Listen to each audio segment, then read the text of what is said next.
Kuna wakati unaweza ukawa ni kiongozi mzuri, aidha ni kampuni au familia. Unaweza usiwe mbaya wewe, ila watu wanaokuzunguka wanaweza kufanya wewe uonekane mbaya au nini. Watu wa karibu yako wanaweza wakakufanya wewe ukawa mzuri au ukawa nini mbaya, wakaharibu sifa yako au wakaijenga nini sifa yako. Nilikuwa naomba Bwana akanionyesha ofisi ya aliyekuwa waziri mkuu mstaafu.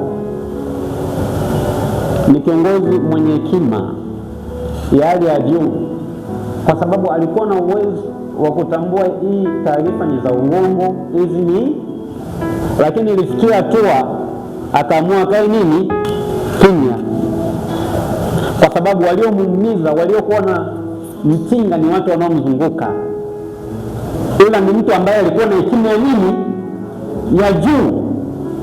So viongozi sometimes wanaweza wasiwe ni wabaya, haleluya, ila wale watu wanaowazunguka wanaweza wakawafanya viongozi wa nini wabaya. Kama wa rais, yeye alikuwa anataka mambo yao ni nyoka, alikuwa hataki janja janja, yaani ndio sifa ya viongozi waliopita. Lakini mtihani ulikuwa cabinet ya mawaziri. Be very careful kama wewe ni kiongozi.